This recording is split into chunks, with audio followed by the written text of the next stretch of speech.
हरे कृष्ण। आज हम चर्चा करेंगे श्रीमद् भगवद गीता की। ये एक होली बुक ही नहीं, धार्मिक ग्रंथ ही नहीं, बल्कि ये एक किताब है जो हमें सिखाती है हमें अपनी जिंदगी कैसे जीनी है। ये किताब भारत में आपको हर घर में मिल जाएगी, हर आदमी के पास मिल जाएगी। हर घर में एक ना एक भगवद गीता तो होती है, हम लोगों के पास भी होगी। हम सब ने भगवद गीता देखी है। बहुत लोगों ने शपथ भी खाई होगी कि मैं गीता की शपथ लेता हूँ कि जो भी बोलूंगा सच बोलूंगा, सच के सिवा कुछ नहीं बोलूंगा। लेकिन कभी भी किसी ने गीता खोल के नहीं देखी। लोगों को पता ही नहीं है गीता में है क्या। उनको लगता है कि गीता बस एक कहानी है या फिर एक बात है जो कृष्ण अपने दोस्त, अपने मित्र अर्जुन को बता रहे हैं। लेकिन अगर हम गीता का विश्लेषण करें तो हमें पता चलेगा गीता एक तरीका है अपनी जिंदगी जीने का। तो आज हम बात करेंगे गीता के पहले अध्याय की, जो बहुत लोग नहीं जिसकी चर्चा करते। उनको लगता है गीता तो दूसरे अध्याय से शुरू होती है, जहाँ से श्री कृष्ण शुरू करते हैं। तो भारत की यही प्रॉब्लम है कि लोग पहला अध्याय पढ़ते नहीं और दूसरा खत्म नहीं कर पाते, और इसीलिए कभी कोई गीता उतना पढ़ नहीं पाता। तो आज हम विस्तार से चर्चा करेंगे गीता के पहले अध्याय की। पहला अध्याय शुरू होता है धृतराष्ट्र से। वो क्या पूछता है संजय से, हे संजय मुझे बताओ धर्म क्षेत्र कुरुक्षेत्र में पांडु पुत्रों की सेना और मेरे पुत्रों की सेना के बीच में क्या है। जिसके उत्तर में संजय कहता है, हे प्रभु, हे महाराज, धर्म क्षेत्र कुरुक्षेत्र में पांडव की सेना और कौरवों की सेना आमने सामने आ चुकी हैं, और दुर्योधन अपने गुरु द्रोणाचार्य के पास गया है और द्रोणाचार्य से बोल रहा है कि द्रोणाचार्य आपके शिष्य अर्जुन ने, इधर हम देखें तो उसने कहा कि आपके शिष्य अर्जुन ने। वो इसका मतलब कि द्रोणाचार्य को टॉन्ट कर रहा है। वो कह रहे हैं वो शिष्य आपका है, आपका, उसको बड़ा आपने किया, सिखाया आपने, जो आज हम लोगों के खिलाफ जो लड़ रहा है वो आपकी वजह से। वो ये टॉन्ट मार रहा है द्रोणाचार्य को कि आपके शिष्य अर्जुन ने एक विशाल सेना खड़ी कर रखी है जिसमें बहुत महावीर योद्धा हैं, भीम, युधिष्ठिर, नकुल, सहदेव, अर्जुन स्वयं और द्रौपद, और ऐसे बहुत सारे योद्धा हैं जो हमारे खिलाफ लड़ने जा रहे हैं। लेकिन इसके बाद भी वो ये भी कहता है कि हमारी सेना भी इनसे कम नहीं है, हमारे पास भी है पितामह है, हमारे पास भीष्म पितामह, आप स्वयं द्रोणाचार्य, कृपाचार्य, कर्ण और ऐसे बहुत महारथी हमारी सेना में भी हैं, हम उनसे कम नहीं है। हाँ, लेकिन और उसके अंदर एक वो है, भय है कि उसके गुरु अपने पर प्रिय शिष्य अर्जुन के लिए ना सोचने लगे। वो इसीलिए उनसे कहता है कि आप पितामह का साथ दीजिए, उनके साथ मिलके नीति बनाइए और युद्ध लड़िए। ऐसा बोलने की उसको जरूरत क्या थी? द्रोणाचार्य तो उसकी सेना से लड़ रहे थे, पितामह के अच्छे दोस्त थे, दोनों एक ही गुरु से पढ़े, दोनों साथ में काम तो करते ही, साथ में लड़ते ही, अपना कर्तव्य निभाते ही ना। लेकिन ये उसके अंदर एक भय था कि आप जाइए और मेरी तरफ से लड़िए, अपने प्रिय शिष्य अर्जुन के लिए मत सोचिए, सहानुभूति ज्यादा मत रखिए, वो हमारा बस एक दुश्मन है। हाँ, लेकिन अगर हम इसका विश्लेषण करें तो हमें पता चलेगा दुर्योधन ने सबके नाम लिए लेकिन कृष्ण का नाम नहीं लिया। दुर्योधन अपने गोल में इतना ओवर डिटरमाइंड था, इतना फोकस था, ओवर डिटर्मिनेशन हो गया था, उसने कृष्ण को देखा ही नहीं। इस ओवर डिटर्मिनेशन की वजह से दुर्योधन अंधा हो गया था। इसको कहते हैं प्रेजुडिशियल ब्लाइंडनेस। वो अपने गोल के लिए इतना ओवर डिटरमाइंड था कि उसने कृष्ण को नहीं देखा, उसने सबके नाम लिए, उसने देखा कि वो किसके साथ लड़ने वाला है, कौन कौन उसके खिलाफ लड़ रहे हैं, लेकिन उसने कभी ये नहीं देखा कि उसको युद्ध कौन हरवा सकता है? कृष्ण। कृष्ण जो स्वयं नारायण है, वो लड़ रहे थे पांडवों की सेना की तरफ से, वो थे पांडवों की सेना के पीछे। दुर्योधन ने कभी कृष्ण को माना ही नहीं कि वो युद्ध लड़ रहे हैं। वो अपने प्रीजुडिशियल ब्लाइंडनेस के लिए इतना वो अंधा हो गया था कि उसने सोचा कि ये तो सारथी हैं, ये क्या कर लेंगे, और इसीलिए उसने कृष्ण का नाम लेना आवश्यक नहीं समझा। पांडवों की सेना में ऐसा क्या था जो कौरवों के पास नहीं था? सैन्य बल तो कौरवों का ज्यादा था, तो पांडव कैसे जीते युद्ध? देखा जाए तो पांडवों की सेना के पास 4 मेन चीजें थी जो कौरवों के पास नहीं थी। सबसे पहले श्री कृष्ण। श्री कृष्ण स्वयं भगवान, जो जिस सेना से लड़ते हैं वही सेना जीतेगी। वो एक इतने अच्छे स्ट्रैटेजिस्ट थे जिन्होंने पूरी रणनीति बनाई युद्ध में, कैसे लड़ना है, किसको कैसे हराना है, कैसे जीताना है। और वो गाइडर थे, मेंटर थे, मेंटरिंग कर रहे थे अर्जुन की। अगर कोई भी कहीं पे भी निराश हो रहा था, उसको मेंटर करके आगे बढ़ा रहे थे। और दूसरी चीज जो पांडवों की सेना के पास थी, वो थे हनुमान जी, जो अर्जुन के रथ पे एक झंडे के पे सवार बैठे थे। वो अर्जुन के रथ पे थे और पांडवों की सेना से लड़ रहे थे। हनुमान जी ने अर्जुन के रथ को बहुत शक्तिशाली अस्त्रों से बचाया। और वो पांडवों की सेना से क्यों लड़े? एक रीजन इसका क्योंकि कृष्ण लड़ रहे थे, और दूसरा रीजन कि पांडव धर्म के लिए लड़ रहे थे। तीसरी मेन चीज जो पांडवों की सेना के पास थी, वो था लक्ष्मी जी का दिया हुआ वरदान। लक्ष्मी जी ने युद्ध से पहले ही अर्जुन को वरदान दिया था कि तुम ही जीतोगे, और ये वरदान भी कृष्ण भगवान ने स्वयं दिलवाया था अर्जुन से। कृष्ण भगवान ने कहा था अर्जुन को कि जाके लक्ष्मी जी की पूजा करो, इनसे वरदान लो कि तुम ही जीतोगे।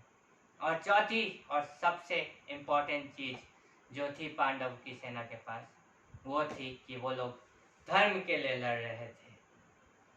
कुरुक्षेत्र धर्म क्षेत्र। कुरुक्षेत्र को धर्म क्षेत्र इसलिए कहा जाता है कि वहां पे जो भी धर्म के लिए लड़ेगा वो कभी हार नहीं सकता।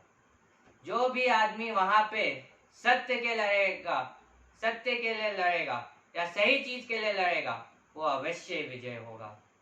और ये 4 कारणवश की वजह से पांडवों की सेना कौरवों की सेना से ज्यादा पावरफुल थी, शक्तिशाली थी। तो अभी तक हमने 2 तरीके की ब्लाइंडनेस देखी है। पहले था धृतराष्ट्र, जो फिजिकली ब्लाइंड था, रियल लाइफ में अंधा था, उसको नहीं दिखता कुछ भी, वो देख नहीं सकता। दूसरा था प्रीजुडिशियल ब्लाइंडनेस, वो था दुर्योधन। वो देख सकता है लेकिन उसने देखा ही नहीं कृष्ण को, उसने ओवरलुक कर दिया। उसने सोचा कृष्ण तो सारथी है, ये सारथी हमारा क्या बिगाड़ लेगा। उसने इसको आवश्यक ही नहीं समझा कि कृष्ण का नाम ले, उसको माने कि वो हमारे लिए कुछ बिगाड़ सकता है। और अब आते हैं तीसरी ब्लाइंडनेस पे। तीसरी ब्लाइंडनेस है इमोशनल ब्लाइंडनेस। तो अर्जुन ने कृष्ण से कहा, हे केशव, आप मेरा रथ दोनों सेनाओं के बीच में लेके चलिए। मैं देखना चाहता हूं कि हमारे खिलाफ जो सेना लड़ रही है उसमें कितना सैन्य बल है और हमारी सेना में कितना सैन्य बल है।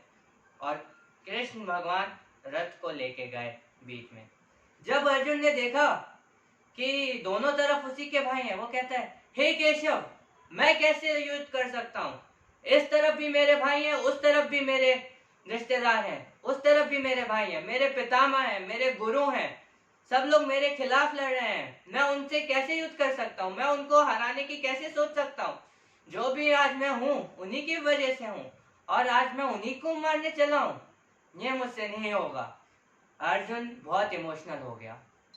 इस इमोशन के चक्कर में वो कांपने लगा, उसके हाथ कांपने लगे, उसको पसीना आने लगा, और इसके चलते उसने अपना गांडीव नीचे रख दिया। ने कहा मैं ये युद्ध नहीं कर सकता, उधर भी मेरे भाई इधर भी मेरे भाई। वो इतना इमोशनल हो गया कि उसको दिख ही नहीं रहा उसका गोल क्या है। उसका गोल तो युद्ध करना है, धर्म की जीत है, उसको धर्म स्थापित करना है। लेकिन उसने कहा कि मैं कैसे करूं, वो भी मेरा भाई है, वो भी मेरे पितामह है, वही मेरे गुरु है, मैं कैसे मारूं उनको। हाँ, और ये उसने कहाँ कहा, जब युद्ध शुरू होने वाला है, दोनों सेना आ गई हैं और उसके बीच में अर्जुन बोल रहा है कि मैं युद्ध नहीं कर सकता।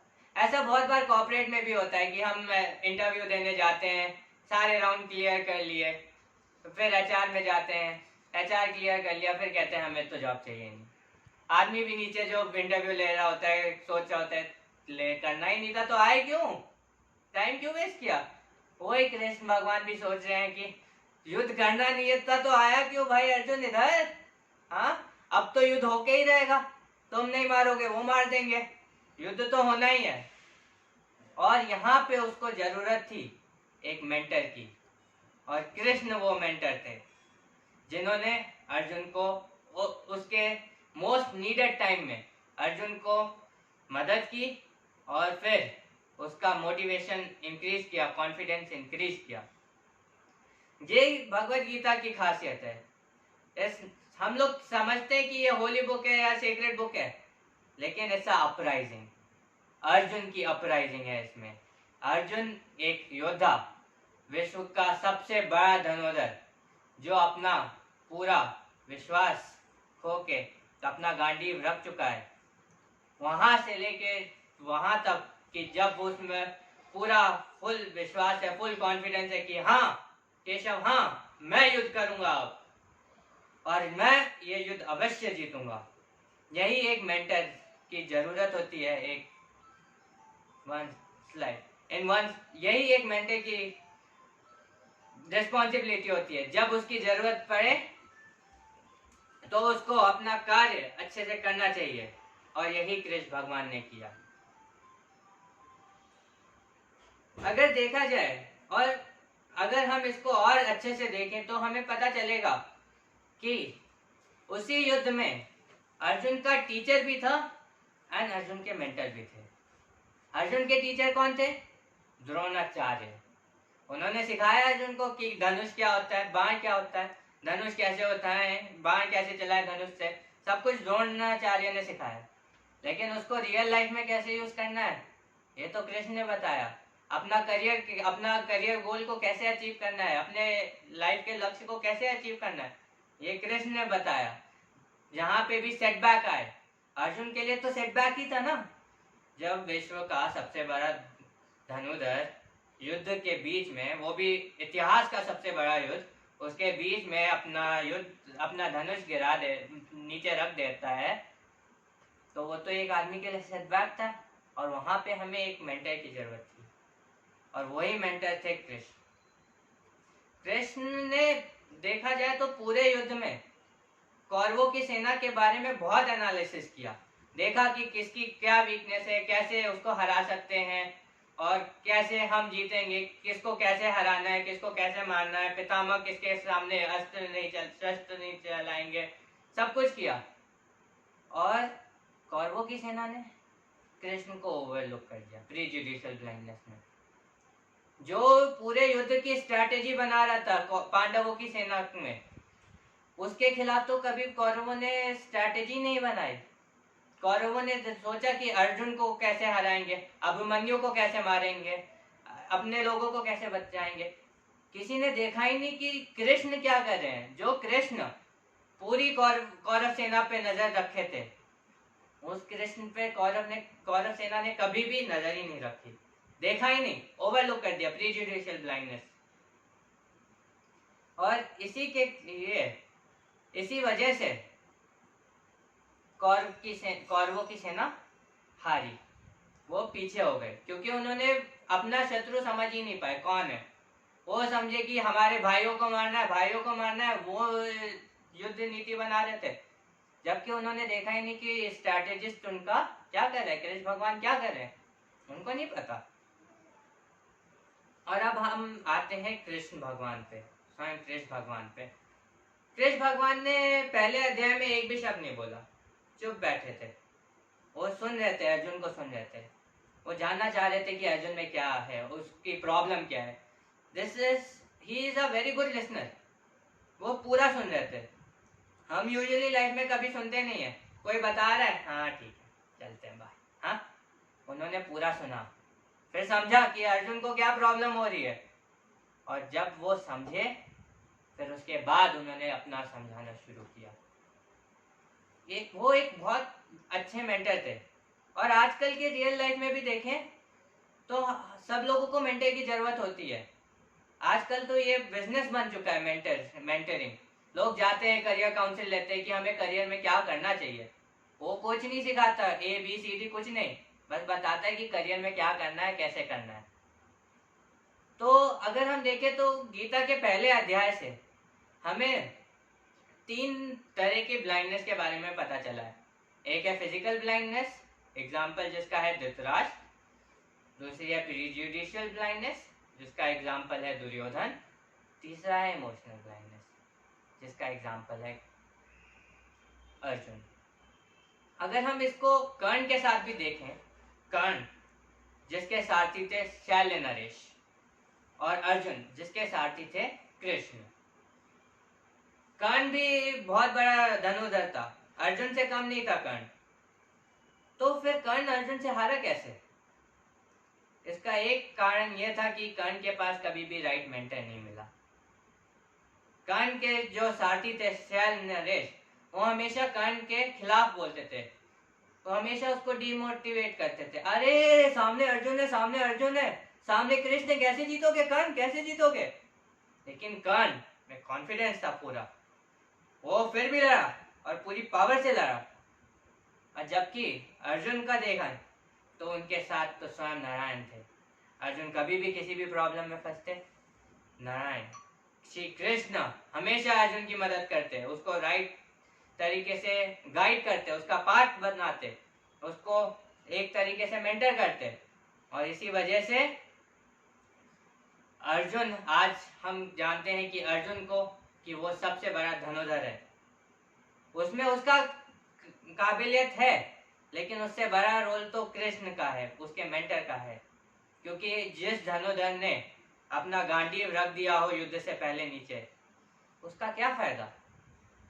जबकि कर्ण में कॉन्फिडेंस था, लेकिन उसके पास मेंटर नहीं था। तो एक लाइफ में हमेशा हमारे पास एक सही मेंटर होना चाहिए।